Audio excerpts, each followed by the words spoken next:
Doon sa video natin ng Japan Surplus, na-discover natin sa TZ chassis itong Hyper Dash motor. So ito yung pinakaunang Hyper Dash na nilabas ni Tamiya para sa mini 4-wheel drive.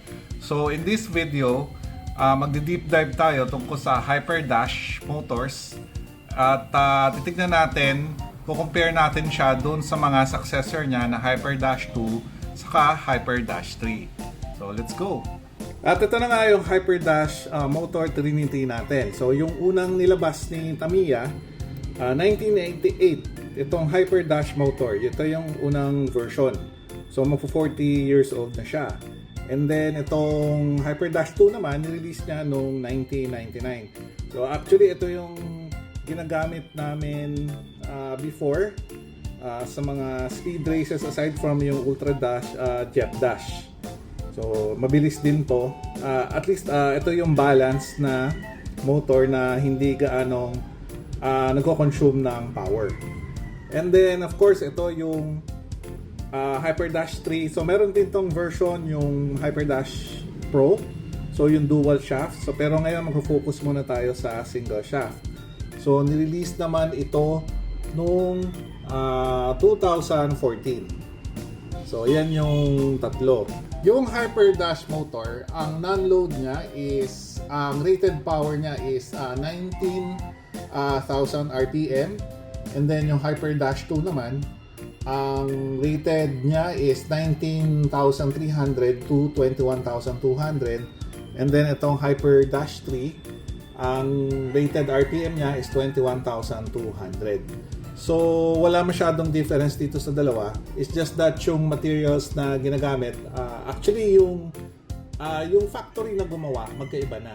So, itong dalawa, itong Hyper Dash 2 saka original Hyper Dash, si Mabuchi Motor pa yung gumagawa niya. Yung sa stock motors natin, Mabuchi Motors.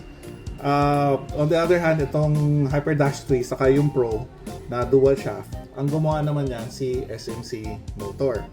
So, ang advantage lang ni Hyper Dash 3 sa ni Hyper Dash Pro, ang ginagamit niya yung sa loob, yung carbon brushes. So, itong dalawa, ang ginagamit ng brush yung brass material pa. So, ito allows for longer running life. So, yun. So, makikita natin kung maglalabas ba si Tamiya ng Hyper Dash 4. Hindi natin alam kasi it's been 12 years na since nilabas nga itong Hyper Dash 3.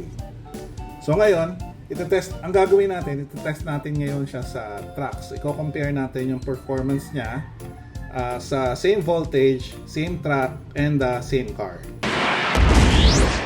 Balik tayo ngayon sa paborito nating racetrack sa The Brickyard Glorieta para sa track test. Para sa unang run natin ng track test, subukan natin yung Hyper Dash na original.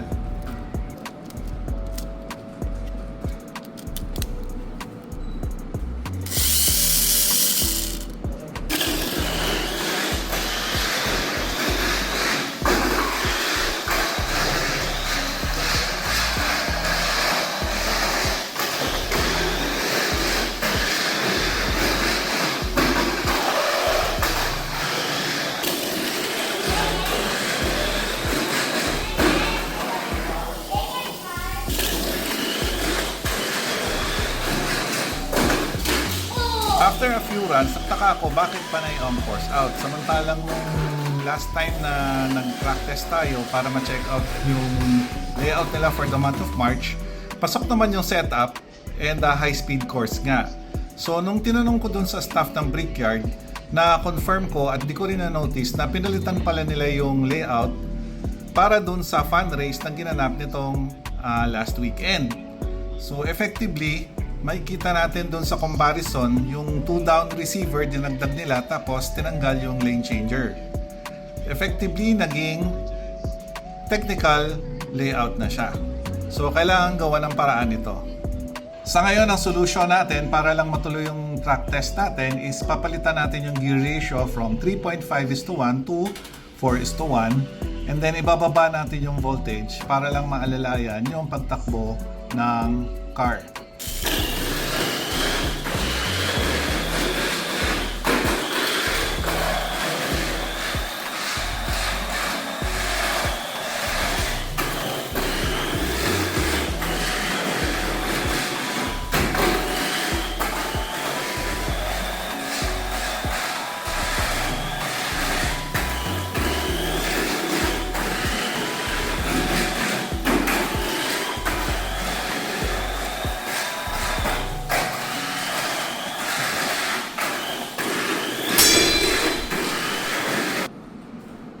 Since mukhang okay naman yung gear na ginamit natin and yung battery voltage, ngayon itatry naman natin yung HyperDash 2.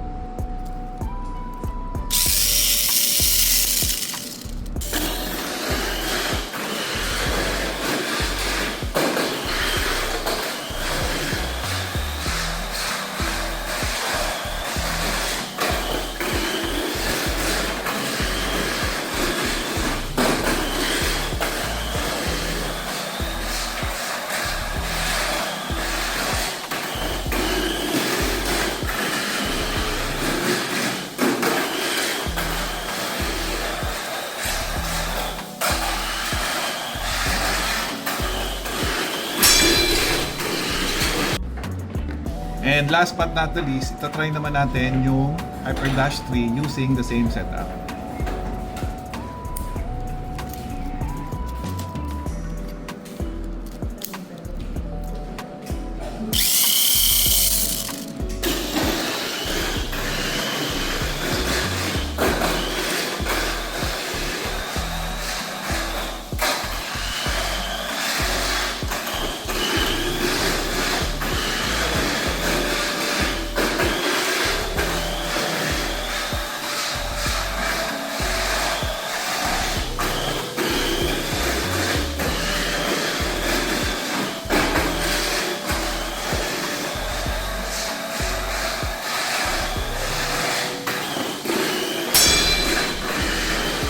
Makikita nyo rito yung lap times natin para dun sa tatlong HyperDash motors.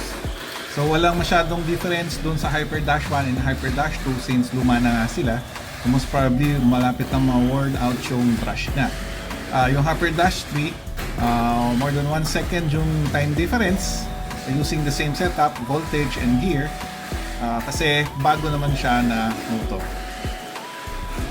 If you like this video, pa-click naman ng thumbs up button and pasabay na rin ng subscribe. As always, thank you for watching and see you on the next one.